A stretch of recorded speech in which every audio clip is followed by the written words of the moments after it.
হুজুর ধরেন যদি কোনো স্ত্রী স্বামীকে না জানাইয়া যদি ভিন পুরুষের সাথে দেখা সাক্ষাৎ করে সেইটা কি হুজুর? এটা তো অন্যায়। ও যদি এর সাথে যদি কথাবার্তা কয় হুজুর সেটাও অন্যায়। যদি সেই পুরুষের কথা সে ভাবে সারাক্ষণ সেটা কি হবে হুজুর? এটা তো অন্যায়। কিন্তু হুজুর এই পরিস্থিতির মধ্যে আপনি এখন বলেন যে সেই পুরুষ মানুষটার বেশি স্বামীর কি করণীয়, সে কি করতে পারে? না, হাদিসে আছে যদি আপনার স্ত্রী যদি প্রথম অবস্থায় না বুঝে তাকে বুঝান, দ্বিতীয়বার যদি সে না বুঝে আবার তাকে বুঝান, তৃতীয়বার যদি সে না বুঝে জি তাহলে তাকে আপনি তাজুদ্দু ভাই তুমি বলেছো তোমার ছাড়া কই এই সজনটা ডাক দাও দি যাও, কাম নাই কাজ নাই ঘরের মধ্যে বয়ে থাকে। ওরে বেড়া ঠাডা ভাঙা রোদ পড়ছে একসের বুঝছো? হ্যাঁ দুলা ভাই কেমন আছো? কি বলো তুই আজ কেমন আছি কোনো মতে আরে। হ্যাঁ এরা হুগেই গেছ কেন? কি ওর মধ্যে দেখছেন ব্যবসা বাণিজ্যের কি অবস্থা, যে হারে বাকি নাই মানুষ বলছেন টেহাজার নাম নাই, দোকান দেখছেন না খালি হয়ে রয়েছে। এ বেড়া বাহাই দিস না বুঝছো, দোহানে বাহি দিবি না, 2 টাকা বেচবি, নগদ খাবি, কম খাবি তো ভালো থাকবি। বাহি দিয়া দিয়া বুঝছো মগো গ্রামের একজন ওই তালেশ্বর পর্যন্ত গেছে, লাডে উঠছে দোহান, বাহি দিস না, নগদ টাকা বেচ না। বাকি যারা টাকা দিয়ে নগদ দেবেন না বাড়ি খুব কমই আছে বুঝলেন। আচ্ছা হবি এই ভাবতে আছে কি তোর কিন্তু আমি খুব পছন্দ করি বুঝছো। বুঝলি না তো, রাধা তোর কথা খালি কতক্ষণ পর কয়, তোর কথা কয় আর দাদার কথা কয়, এই জন্যই তোর কাছে আসছি বুঝছো। তোর যদি ঢাকা লইয়ে যাই, মোর মায়ের ভাই চাস্তো ভাই হ্যাঁ একটা বড় গার্মেন্ট আছে বুঝছো, হ্যাঁ তো অনেক কাজ, মামুর 10টা গাড়ি বুঝছো, হ্যাঁ পর মেলা কাম। তুই কোন কামটা করতে করি কদেই? এই আচ্ছা দুলু ভাই গার্মেন্টস কাম মানে কি কাম হয় কম দিই? এই ধর ওই যে গাঁটি বানতে হয়, সুতা কাটতে হয়, ইস্তারি করতে হয়, এই অনেক কাম আছে। আয়রন তো মুই করতে পারি, এই যেমন ধরো সুতে কাটতে পারবো, ওই কাপড় ভাঁজ করতে পারবো, এটি পারবো। ইস্তারিও করতে পারো? হয় তাই তো ইয়েই গেছে, চাকরি তো রয়ে গেছে বুঝছো, ইস্তারি করতে পারলে চাকরি হয়ে গেছে।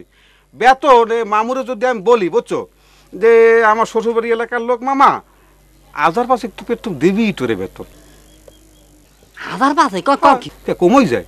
হ্যাঁ ওইবে মানে এই তো রাধা কইছে বেটা তোর কথা, এরপর যদি আস্তে আস্তে ড্রাইভিংটা শিখতে পারো 10,000 টাকা বেতন। হাই এই ড্রাইভার কো চা বিস্কুট খাওয়াই বাজেন ড্রাইভিং শিখে লমু। এই তাই তো পারবি। দুলে ভাই আপনি কি মোর স্বপ্ন দেখান? ওই দেখান গরুঙ্গা দা এক স্বপ্ন দেয় মালয়েশিয়া গেছে, এরপর নিজে গাটি গুটি গোল করে চলে এসে, এই স্বপ্ন মোর গেছে। হবি হ্যাঁ দিদা রাধা যে তোরে কিরম ভালো পায় হ্যাঁ তুই কিছু জানো না, মুইও যে কিরম ভালো পাই হ্যাঁ তুই টার পাও না আনতে ভাই। আচ্ছা হবি এ দে ভাই সিপ মিপ কি আছে দে ভাই, জরুরি কথা কইতেছ এর মধ্যে বড় ডিস্টার্ব। দেখছেন এইভাবে ওই যে ঘরে ঘরে মায় পাঠায় আর এই যে এমনি এমনি বাকি দেই। 2 টাকা মুই দিমু অন্তরে। এ বাবা যা দেই, যা যা খা যাই যা। আচ্ছা হবি হ্যাঁ এই রাধার লাগে শুনছিলাম যে ওই যে গৌরঙ্গদের বিয়ে হইবে বুঝছো, তো আমার তো বিয়ের কথাবার্তা চলতে আছে, সেই জন্য শুনছিলাম যে ওর সাথে বলে বিয়ে হইবে, তাই ছুটিয়ে গেলে কা বিয়েটা হইল না কা? আচ্ছা দুলে ভাই আপনি কম দিই, আপনি কি জানতে চান? জানতে চাই কি মানে? এ তুই কি কইলি, তুই কিরকম প্রশ্ন মরে দিলি, তুই মোর সন্দেহ করলি না বেটা?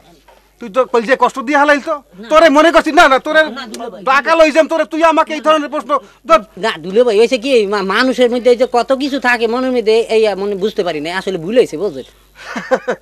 আমিও বুঝতে পারছি তুই আসলে চালাই করে কিছু করা নাই, তুই চিন্তাই কিছু করিস না। এই দাদা যে কালে আসি তোর জন্য একটা ব্যবস্থা আমি করবই। আর এই দোকানে এত খালি কে, মালটাল উডা, কিছু মালটাল উডা, বেচা বিক্রি হবে, চলবি হালা সানসার মতো বেড। আর দুলে ভাই এক কাম করেন না, ওই আমার 1005 টাকা ধার দেন, আমি এই মাসে আসাইলে বলছেন তেনা দুনে উঠে মানে ধার দেই, যে বাকি যে গেছে হ্যাঁ টাকা উঠেই আপনি দিয়ে দেবেন। তুই কইলি কি তুই কইলি কি, তুই 5000 টাকা দাস্তাইলি মোট দে। এ 5000 টাকা কয়টা হয়, 5000 টাকা হয় তুই জানো? তোর কোন ধারণা আছে 5000 টাকা? ওগো বেটা কথা কইতে বইছি আর মধ্যে 5000 টাকা তাই গেলাইনি না। হ্যাঁ মানে আমি মাসে আসাই যাবে, বাকি টাকা উঠাই আপনি দিয়ে দেবেন। আচ্ছা দোকান খোলা থাকে কতক্ষণ? তো এই সকাল 6টা মানে রাত 8টা পর্যন্ত খোলা থাকে। এই 6টার দিকে আমি অনেক ভাই। হ্যাঁ দুলে ভাই টাকা আরে বেটা আমি অনেক টাকা টাকা খালি দুলে ভাই তুমি যে কি জানতে চাও এই আমি বুঝি। হুজুর হুজুর হরেন হুজুর, আপনি উজুরেন, আপনি উজুরেন, আপনি উজুরেন, আমি খুব খুশি হব হুজুর আপনি উজুরেন।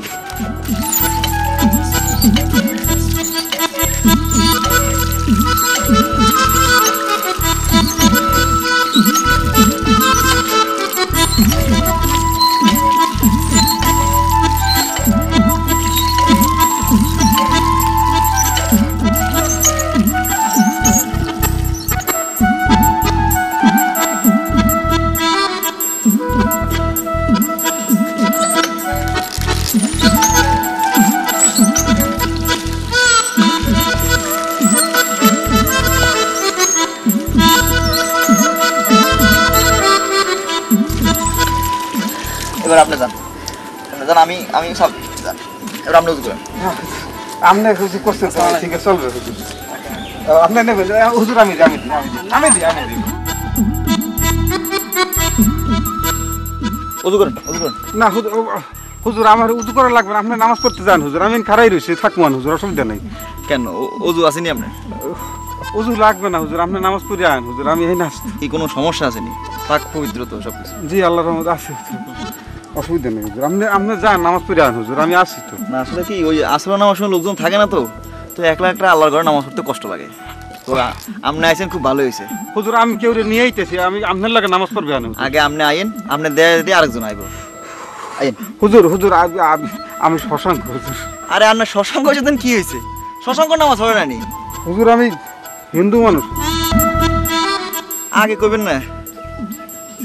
হুজুর একটা কথা বলছেন হুজুর, আমি গত 3 দিন ধরে এই এসে খারাই রয়েছি, আপনারা পাই নাই হুজুর। এই কলজির আমি খুব বেচাইন অবস্থা, মানে পারিবারিক একটু সমস্যা, আপনার কাছে না বলতে পারলে হুজুর। ঠিক আছে আপনি খাড়ান, আমি নামাজটা পড়ি। জি আচ্ছা জি।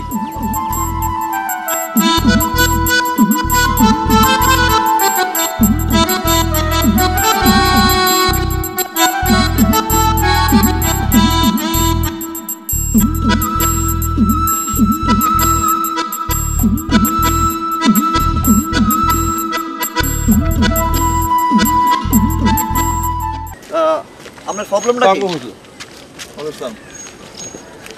না হুজুর তেমন কোনো সমস্যা নাই হুজুর, এই ভগবানের ইচ্ছায় যারা চাইছিলাম হ্যারেই বিয়ে শাদী করতে পারছি হুজুর, আর ভগবানের ইচ্ছায় খুব শান্তিতেই আছি। তাহলে সমস্যাটা কি আপনার? না সমস্যা হুজুর নাই, মানে আবার আছেও হুজুর, মানে এই কলজিটার মধ্যে একটা বেসাইন অবস্থা, হেপিন আপনার কাছে আসছি হুজুর। ধরেন যদি কোনো স্ত্রী স্বামীকে না জানাইয়া যদি ভিন পুরুষের সাথে দেখা সাক্ষাৎ করে, সেইটা কি হুজুর? এটা তো অন্যায়। ও যদি এর সাথে যদি কথাবার্তা কয় হুজুর, সেইটা সেটাও অন্যায়। যদি সেই পুরুষের কথা সে ভাবে সারাক্ষণ, সেটা কি হবে হুজুর? এটা তো অন্যায়। কিন্তু হুজুর এই পরিস্থিতির মধ্যে আপনি এখন বলেন যে সেই পুরুষ মানুষটার বা সেই স্বামীর কি করণীয়, সে কি করতে পারে? না হাদিসে আছে, যদি আপনার স্ত্রী যদি প্রথম অবস্থায় না বুঝে তাকে বুঝান, দ্বিতীয়বার যদি সে না বুঝে আবার তাকে বুঝান, তৃতীয়বার যদি সে না বুঝে জি তাহলে তাকে আপনি এরপরে যদি না বুঝে জি সেটা আমি আপনার সাথে বসে একটা ডিসকাস করে নিব, বুঝেননি? জি আর পরে যদি ধরেন ডিসকাসের পর দেখবেন একটা ফয়সালা আমরা পাই যাবেন, জি বুঝছেন? জি তুমি হনো না, হরিয়া দাঁড়াও। হুজুর ও ধরেন যদি ওই যে আপনি আচ্ছা, যে আচ্ছা, ফসলা ঠিক আছে। দিতেছেন খুব খুশি হইছি, যদি তুমি খাইছো? পেট না পাই তাহলে 22 দিয়ে পিড়িত পারবো হুজুর। তুমি খাওয়া দাওয়া করছো? ও আচ্ছা। বুঝছি ফসলা আমি আছে। পাই গেছি হুজুর। হুজুর আমার তোমার মনটা খুব শরীরের শান্তি দিকে আছে খেয়াল আজকে। রাখিও, হ্যাঁ? আপনার ওই হবি রেস্টুরেন্টে আজকে ঠান্ডা আচ্ছা, খাওয়ান আচ্ছা, আচ্ছা। আইন হুজুর আইন।